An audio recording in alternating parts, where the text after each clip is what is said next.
ಕಳೆದ ಒಂದು ವಾರದಿಂದ ರಾಜ್ಯ ಸರ್ಕಾರವು ಪಿಂಚಣಿದಾರರ ಬ್ಯಾಂಕ್ ಖಾತೆಗಳಿಗೆ ಪಿಂಚಣಿ ಹಣವನ್ನು ಜಮಾ ಮಾಡ್ತಾ ಇದೆ. ಕಳೆದ 3-4 ತಿಂಗಳಿಂದ ಪಿಂಚಣಿದಾರರಿಗೆ ಸರಿಯಾಗಿ ಪಿಂಚಣಿ ಹಣ ಜಮಾ ಆಗ್ತಾ ಇದ್ದಿದ್ದಿಲ್ಲ.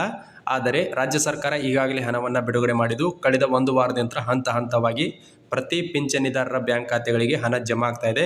ಕೆಲವೊಂದಿಷ್ಟು ಪಿಂಚಣಿದಾರರಿಗೆ 2 ತಿಂಗಳಿನ ಹಣ ಜಮಾ ಆದರೆ ಇನ್ನು ಕೆಲವೊಂದಿಷ್ಟು ಪಿಂಚಣಿದಾರರಿಗೆ 3 ತಿಂಗಳಿನ ಹಣ ಆಗಿರ್ಬೋದು ಅಥವಾ 1 ತಿಂಗಳಿನ ಹಣ ಜಮಾ ಆಗಿದೆ.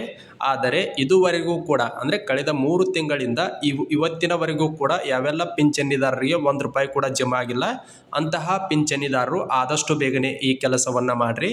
100% ಆಗಿ ಹೇಳ್ತಾ ಇದ್ದೀನಿ, ಯಾವುದೇ ರೀತಿಯಾದಂತಹ ಸುಳ್ಳು ಮಾಹಿತಿಯನ್ನು ನೀಡ್ತಾ ಇಲ್ಲ. ನೀವೇನಾದರೂ ಈ ಕೆಲಸವನ್ನು ತಕ್ಷಣ ಮಾಡಿದ್ದೇ ಆದಲ್ಲಿ ಇಂದು ಮಧ್ಯಾಹ್ನದ ಒಳಗಾಗಿ ನೀವೇನಾದರೂ ಮಾಡಿದ್ರಿ ಅಂದ್ರೆ ನಿಮ್ಗೆ ಸಾಯಂಕಾಲದ ಒಳಗಾಗಿ ಪಿಂಚಣಿ ಹಣ ನೇರವಾಗಿ ನಿಮ್ಮ ಬ್ಯಾಂಕ್ ಖಾತೆಗೆ ಜಮಾ ಆಗುತ್ತೆ. ಇಲ್ಲಿ ವಿತ್ ಲೈವ್ ಪ್ರೂಫ್ ಸಮೇತ ನಾನು ನಿಮ್ಗೆ ಮಾಹಿತಿಯನ್ನು ತೋರಿಸ್ಕೊಡ್ತೀನಿ. ವಿಡಿಯೋನ ಪೂರ್ತಿಯಾಗಿ ವೀಕ್ಷಣೆ ಮಾಡಿರಿ. ಮತ್ತು ಇದೇ ಮೊದಲ ಬಾರಿಗೆ ಯಾರಾದರೂ ನಮ್ಮ ಯೂಟ್ಯೂಬ್ ಚಾನಲ್ನ ನೋಡ್ತಾ ಇದ್ದರೆ ಸಬ್ಸ್ಕ್ರೈಬ್ ಮಾಡ್ಕೊರಿ. ಹಾಗೆ ಈ ವಿಡಿಯೋನ ಇತರ ಪಿಂಚಣಿದಾರರಿಗೂ ಕೂಡ ಶೇರ್ ಮಾಡಿರಿ. ಈಗಾಗಲೇ ತಮ್ಮೆಲ್ಲರಿಗೂ ಕೂಡ ಗೊತ್ತಿರುವ ಹಾಗೆ ಅನೇಕ ಯೋಜನೆಗಳನ್ನು ಪಿಂಚಣಿದಾರರಿಗೆ ರಾಜ್ಯ ಸರ್ಕಾರ ಜಾರಿಗೊಳಿಸಿದೆ. ಅದರಲ್ಲಿ ಇಂದಿರಾ ಗಾಂಧಿ ರಾಷ್ಟ್ರೀಯ ವೃದ್ಧಾಪ್ಯ ವೇತನ ಆಗಿರ್ಬೋದು, ವಿಧವಾ ವೇತನ ಆಗಿರ್ಬೋದು, ಅಂಗವಿಕಲರ ಮಾಸಾಶನ ಯೋಜನೆ ಆಗಿರ್ಬೋದು, ಸಂಧ್ಯಾ ಸುರಕ್ಷಾ ಯೋಜನೆ ಆಗಿರ್ಬೋದು, ಮನ್ಸ್ವಿಸಿನಿ ಯೋಜನೆ ಆಗಿರ್ಬೋದು, ಮೈತ್ರಿ ಯೋಜನೆ ಆಗಿರ್ಬೋದು, ರೈತ ವಿಧವಾ ವೇತನ ಆಗಿರ್ಬೋದು, ಈ ರೀತಿಯಾದಂಥ ಬೇರೆ ಬೇರೆ ಯೋಜನೆಗಳ ಅಡಿಯಲ್ಲಿ ಪಿಂಚಣಿ ಹಣವನ್ನು ಪಡೆಯುತ್ತಿರುವಂತಹ ಎಲ್ಲರೂ ಕೂಡ ಯಾರೆಲ್ಲ ಪಿಂಚಣಿ ಹಣವನ್ನು ಪಡಿತಾ ಇದ್ದೀರಿ ಎಲ್ಲರೂ ಕೂಡ ಈಗಾಗಲೇ ತಮ್ಮ ಬ್ಯಾಂಕ್ ಖಾತೆಗಳನ್ನು ಪರಿಶೀಲನೆ ಮಾಡ್ಕೊರಿ. ಒಂದು ವೇಳೆ ನಿಮಗೆ ಈ ವಾರದಲ್ಲಿ ಏನಾದರೂ ಪಿಂಚಣಿ ಹಣ ಜಮಾ ಆಗಿಲ್ಲ ಅಂದ್ರೆ ತಕ್ಷಣ ನೀವು ಏನು ಮಾಡ್ಬೇಕಂದ್ರೆ ಇಲ್ಲಿ ನೋಡ್ರಿ, ಇದು ಯಾವುದೇ ರೀತಿಯಾದಂಥ ಫೇಕ್ ಮಾಹಿತಿ ಅಲ್ಲ, ವಿತ್ ಲೈವ್ ಪ್ರೂಫ್ ಸಮೇತ ನಾನು ನಿಮ್ಗೆ ಮಾಹಿತಿಯನ್ನು ತೋರಿಸ್ಕೊಡ್ತಾ ಇದ್ದೀನಿ. ಇದು ಕೂಡ ನಮ್ಮ ಊರಿನ ವಿಕಲಚೇತನರ ಗ್ರೂಪ್ ಆಗಿರುತ್ತೆ. ಇಲ್ಲಿ ಕೇವಲ ವಿಶೇಷ ಚೇತನರಿಗೆ ಮಾತ್ರ ಹೇಳ್ತಾ ಇಲ್ಲ, ಉಳಿದ ಎಲ್ರಿಗೂ ಕೂಡ ವಯಸ್ಕರಾಗಿರ್ಬೋದು, ಇತರೆ ವಿಧವೆಯರಾಗಿರ್ಬೋದು, ಪ್ರತಿಯೊಬ್ಬರು ಕೂಡ ಇದನ್ನು ಮಾಡಲೇಬೇಕಾಗಿರುತ್ತೆ. ಇಲ್ಲಿ ನೋಡ್ಬೋದು, ಯಾರಿಗೆ ಪಿಂಚಣಿ ಬಂದಿಲ್ಲ ಅವರು ತಹಶೀಲ್ದಾರ್ ಆಫೀಸ್ಗೆ ಹೋಗಿ Aadhaar card, ration card, UDID card ಮತ್ತು ಆದಾಯ ಜಾತಿ ಪ್ರಮಾಣ ಪತ್ರ ಒರಿಜಿನಲ್ ತೆಗೆದುಕೊಂಡು ಹೋಗಿ ಅಪ್ಡೇಟ್ ಮಾಡಿಕೊಂಡು ಬರಬೇಕು ಅಂಥೇಳಿ ಇಲ್ಲಿ ಮಾಹಿತಿಯನ್ನು ಕೊಟ್ಟಿದ್ದಾರೆ. ಇದು ಅಥಣಿ ತಾಲೂಕಿನ ಸರ್ ಹೆಸರನ್ನು ಕೊಟ್ಟಿದ್ದಾರೆ.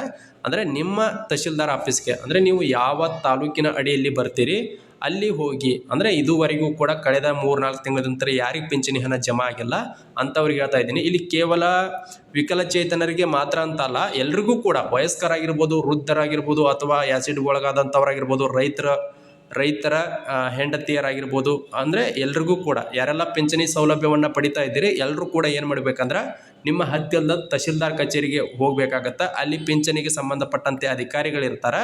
ಅವ್ರ ಹತ್ರ ನೀವು ಆಧಾರ್ ಕಾರ್ಡು, ರೇಷನ್ ಕಾರ್ಡು ಜೊತೆಗೆ ನಿಮ್ಮ ಜಾತಿ ಮತ್ತು ಆದಾಯ ಪ್ರಮಾಣ ಪತ್ರ ಒರಿಜಿನಲ್ ತೆಗೆದುಕೊಂಡು ಹೋಗಿ ನೀವು ಪಿಂಚಣಿ ಅಪ್ಲಿಕೇಶನನ್ನು ಅಪ್ಡೇಟ್ ಮಾಡಿಸ್ಬೇಕು.